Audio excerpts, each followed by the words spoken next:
36 വർഷമായിടാ മനസ്സേ ഞാൻ പോലീസില്. ഇതിനിടയിൽ പുറത്ത് അറിയുന്നതും അറിയാത്തതുമായ പല ചെറ്റത്തരങ്ങളും ഞാൻ ചെയ്തിട്ടുണ്ട്.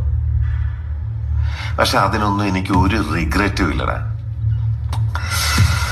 2 ദിവസം കഴിഞ്ഞ് ഞാൻ ഡിപ്പാർട്ട്മെന്റിൽ നിന്ന് റിട്ടയറായി DYSP മെഡലും വാങ്ങി ഇറങ്ങുമ്പോ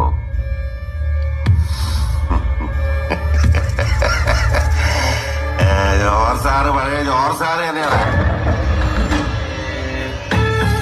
നീ ആരെയാണ് ഈ പേടിപ്പിക്കുന്നേ എന്നെ?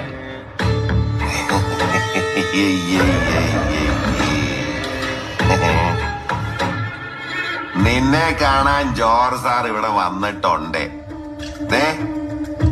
നിന്റെ മുമ്പില് ജോർജ് സാർ ഇങ്ങനെ നിൽക്കുന്നുണ്ടേലേ നീ ജോർജ് സാറിനെ ഇനിയും